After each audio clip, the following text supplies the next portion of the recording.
Bon sang, que ça fait plaisir de revoir un bon Marvel. Salut, moi c'est Hugo, je parle de cinéma et aujourd'hui on aborde la nouvelle super production de Marvel Studios, Les Gardiens de la Galaxie Volume 3. Je pense que je n'ai pas besoin de présenter les Gardiens de la Galaxie tant cette équipe de super-héros est devenue super populaire auprès du public Marvel, mais aussi auprès du grand public. Je crois que les Gardiens de la Galaxie c'est ce que Marvel a produit de mieux, sincèrement. Les films sont toujours jolis, bien réalisés, les personnages sont super attachants et puis surtout ce sont des films qui sont très drôles. Bref, c'est à mes yeux ce que Marvel Studios a produit de mieux en termes de films. Ce sont tous des réussites et ce troisième volet ne fait pas exception. En tout cas voilà, c'est ce que le MCU a fait de mieux ces derniers temps, mais en même temps quand on voit le niveau des productions de Marvel actuellement, oui, c'était pas difficile. Mais ça fait tellement de bien d'avoir un divertissement Marvel d'une telle qualité, franchement. C'est une réussite parce que James Gunn lâche clairement les chiens dans ce troisième opus et va prendre tout ce qui marchait dans les deux premiers films et va l'accentuer, il va donner le meilleur des Gardiens de la Galaxie dans ce dernier film. D'ailleurs, ce troisième opus est bien plus poussé au niveau des émotions, elles sont bien plus présentes, bien plus impactantes aussi, et elles ont une place majeure dans le récit. Et c'est peu de dire que j'ai chialé, vraiment sur ce point de vue là, le film m'a totalement conquis. Il y a plusieurs moments où j'ai pleuré des torrents de larmes et je n'abuse même pas.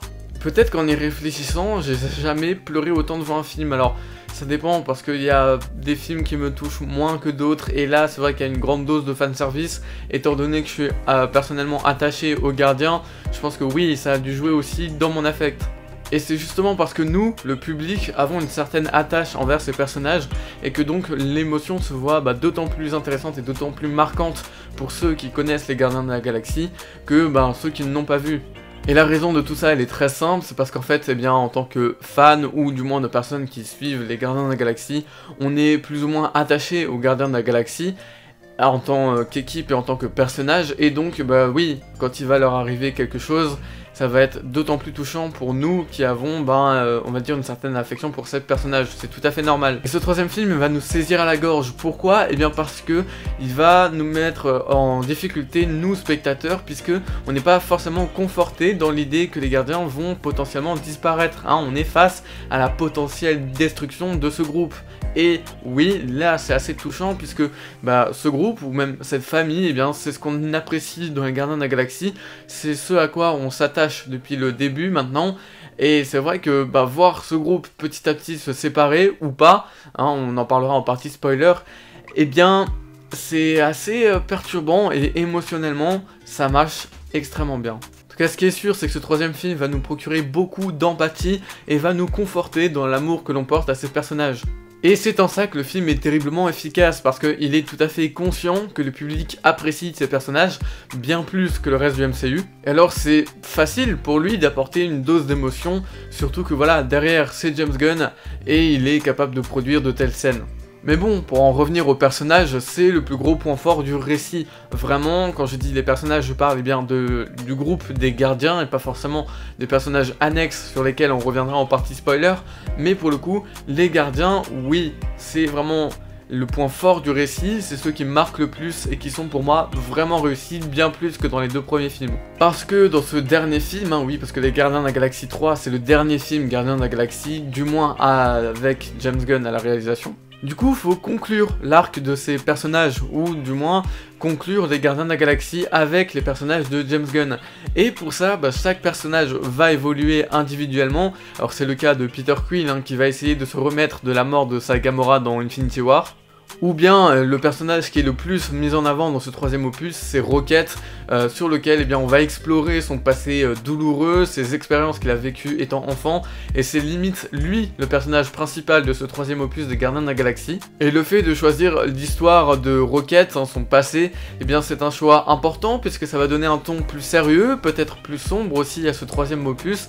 Et je trouve que ce parti pris est plus ou moins intéressant, surtout que il y a un côté nostalgique par rapport au fait que c'est la fin de Gardiens qui rentre en jeu, et choisir Rocket, qui est certainement le personnage le plus apprécié par les fans, c'est pas une si mauvaise idée, surtout que son passé est plus ou moins exploré dans les deux premiers films, dans le sens où justement on n'en savait rien, le personnage était assez traumatisé, il ne voulait pas en parler, et justement là, c'est cool de l'aborder et de mettre Rocket au premier plan, bien plus que Peter Quill par exemple.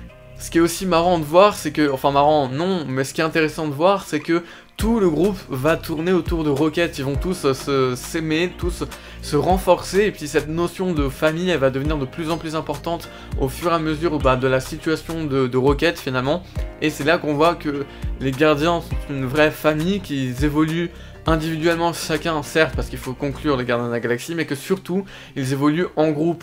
Et je crois que jamais on a vu les gardiens aussi soudés et se faire preuve d'autant d'amour les uns vers les autres dans un film Marvel, et d'autant plus dans un film Les Gardiens de la Galaxie. C'est le film où les gardiens sont mis en avant, bien que chaque personnage ait son moment de gloire et sa finalité à la fin. Et ça c'est intéressant la façon dont James Gunn montre les gardiens, mais aussi va conclure individuellement les arcs de chacun de ces personnages avec plus ou moins d'importance, effectivement. Et je vais pas m'attarder sur la finalité de chacun des personnages dans cette vidéo, pour ça, faut aller voir le film, mais c'est vrai que c'est particulièrement plaisant, surtout que, dans la conclusion de ces personnages, il y a aussi une grande dose de fanservice, des choses qui raviront forcément le public, donc voilà, c'est, on va dire, une finalité très intéressante pour chacun des personnages, et pour le groupe en soi des gardiens. Et même si on cherche à conclure les Gardiens de la Galaxie, il faut aussi savoir qu'on cherche à conclure le passage de James Gunn chez Marvel, et ça c'est intéressant. James Gunn ne fera plus de films Marvel puisqu'il est devenu PDG, je crois, de DC Studios, donc la concurrence, et il fallait absolument conclure les Gardiens de la Galaxie, qui est sa saga qui lui est propre, chez Marvel. Et ça va faire très mal à Marvel Studios, ça c'est sûr et certain. Parce que c'était le seul réalisateur digne de ce nom à avoir une réelle liberté artistique au sein du Marvel Cinematic Universe. Depuis ses débuts chez Marvel, le mec a réalisé et écrit chacun de ses films. Alors même si écrire un film ça peut paraître anodin pour un réalisateur dans toutes les autres productions, chez Marvel, ce n'est absolument pas le cas. Il faut savoir qu'il y a toute une équipe de scénaristes, parfois même une cinquantaine de scénaristes, qui bossent tous sur le même film pour qu'il rentre dans le cahier des charges de Marvel Studios.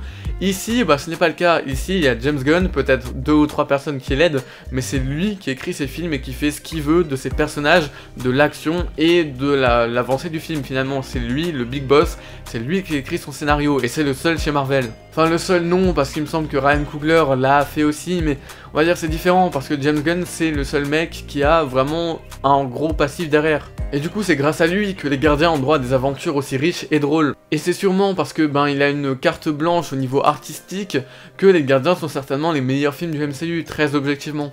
Et cette notion de liberté de James Gunn, on la ressent aussi derrière la caméra, à la réalisation, où il fait des films vraiment très beaux, très propres, très bien réalisés et beaucoup plus inspirés que la majorité du reste des productions Marvel.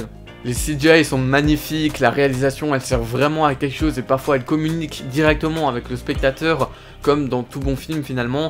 Il y a aussi la colorimétrie qui n'est vraiment pas dégueu dans les premiers films Gardiens, un peu moins dans ce troisième, mais on va dire vu que le film a un ton plus sombre, plus mature, ça me paraît logique. Et justement avec sa réalisation, James Gunn c'est le seul mec dans le MCU qui est capable de t'apporter des scènes épiques ou émotionnelles.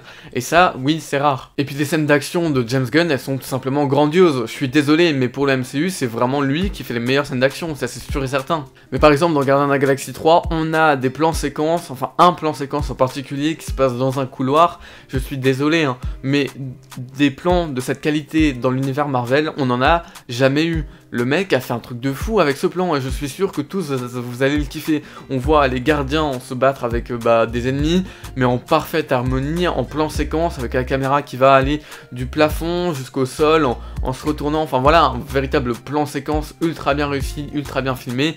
C'est, je pense, un plan qui va ravir tout le monde. Globalement, ce troisième opus des Gardiens de la Galaxie, il est vraiment très bon, je le kiffe, vraiment. Mais pour moi, il n'est pas sans défaut, vraiment pas. Mais si je veux les aborder, je vais devoir créer une partie spoiler. Retenez donc, si vous n'avez pas vu le film, que c'est un excellent Marvel, que vous pouvez directement aller en salle pour en profiter. Et justement, le mot profiter est important, puisque c'est peut-être la dernière fois qu'on verra un bon et un très bon Marvel au cinéma, au vu de ce qui arrive par la suite. Ça a l'air vraiment pas terrible. J'ouvre donc la zone spoiler et je vais parler de ce qui m'a un peu plus dérangé dans ce film. On le sait, les Gardiens de la Galaxie ont l'habitude d'être extrêmement drôles, que ce soit en tant que personnage ou en tant que film. Voilà, le côté humour qui habituellement dérange dans l'univers Marvel, chez les Gardiens de la Galaxie, c'est toujours le bienvenu, c'est ce qui fait rire. Sauf que, à mon sens, l'humour dans ce troisième opus, il est problématique. il l'est parce que bien souvent il intervient après des grands moments émotionnels ou épiques et du coup bah, il va casser tout l'aspect sérieux de ces scènes et je trouve ça vraiment dommage. Par exemple, je suis en souffrance totale après la pseudo-mort de Peter Quill, hein, et puis je suis en train de pleurer mais vraiment toutes les larmes de mon corps parce que j'ai perdu un personnage que j'apprécie beaucoup et le personnage, bon, va revenir à la vie et le temps que tu te remettes de tes émotions, machin et tout, ok. Sauf que en fait, ce temps qui aurait pu être important de te dire ok c'est bon, il va bien, calme-toi Hugo, bah il y a direct, hein, dès qu'il revient, on va dire à la vie, t'as direct un personnage, je sais plus qui te fait une vanne, et je trouve que ça casse mais vraiment tout le délire, tout le côté sérieux de cette scène. Et je trouve que désamorcer des situations épiques ou émotionnelles comme celle-ci avec l'humour, bah ça peut être intéressant mais faut pas le faire tout le temps. Et là j'ai l'impression que vraiment c'est récurrent quoi. C'était pareil, hein, la pseudo-mort de Rocket au début du film, c'était tout le temps une vanne. Une fois que Rocket revient à la vie, je crois que c'est Gamora qui tout de suite te fait une blague. C'est dommage, ça cache le côté émotionnel. Et vraiment, ouais, c'est dommage. Moi je vois ça comme un défaut. Dites-moi ce que vous en pensez dans les commentaires. Mais je trouve que effectivement l'humour, hein, qui est pourtant assez drôle dans ce troisième opus, il intervient toujours au mauvais moment et c'est assez dommage. Pareil pour des scènes d'action un peu crédibles, alors bon là c'est un peu moins dérangeant pour les scènes d'action, effectivement, on peut désamorcer une scène d'action, par exemple bah, ce grand plan séquence avec une petite blague, ça c'est moins choquant, mais tout de même, si la blague n'était pas là, je pense que ça aurait été quand même un peu mieux. Et en fait, je trouve ça dommage, parce que bah encore une fois, Marvel n'a pas le cran de proposer un projet vraiment sombre, vraiment mature, qui se prendrait bah, pour une fois au sérieux, parce que c'est vrai que alors les gardiens, je vais pas leur cracher dessus parce qu'effectivement l'humour a toujours été présent et c'est ce qui fait leur force, mais dans les autres productions Marvel, on n'a pas forcément besoin d'humour et pourtant ils en rajoutent tout le temps et c'est bien souvent aussi, malgré le fait que ce soit plus ou moins drôle en fonction des films, un gros problème. On l'a vu avec le dernier Ant-Man par exemple. Et même tout ça, hein, ça se ressent avec le personnage d'Adam Warlock, donc un personnage extrêmement puissant, hein, on l'a vu au tout début de film où il rince totalement les gardiens, il les démolit. On voit donc que c'est une menace extrêmement sérieuse et qu'il est énormément puissant, hein. On avait pour une fois une chance d'avoir un antagoniste vraiment excellent chez Marvel, hein, qui donnerait du fil à retordre aux Gardiens de la Galaxie et qui en plus de ça imposait. Faut dire que le personnage au début quand il nous est présenté est extrêmement charismatique, extrêmement puissant et oui c'est une menace sérieuse. Une menace sérieuse pourquoi? Bah parce qu'il a mis en difficulté chacun des gardiens, il les a démolis, mais surtout parce qu'il a défoncé Rocket. Rocket a failli mourir à cause de lui.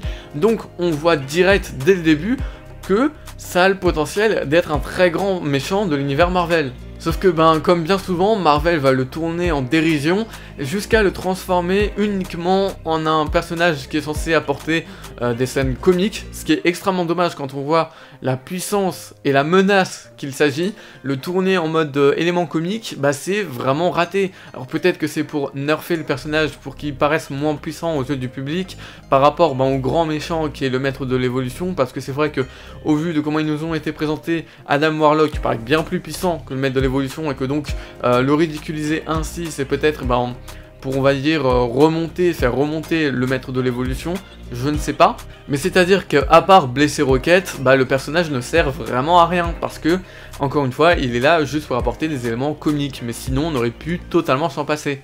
Et c'est vraiment dommage parce que encore une fois chez Marvel on passe à côté d'un méchant d'exception.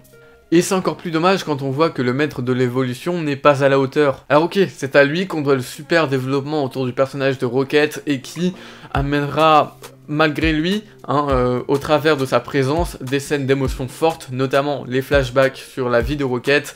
Oui, là, à ce moment-là, c'est un méchant qu'on craint, mais dans le moment présent, dans le moment où il affronte les gardiens, non, je suis désolé, le maître de l'évolution, ok, c'est pas forcément un mauvais méchant, mais il n'est pas forcément exceptionnel non plus, quoi.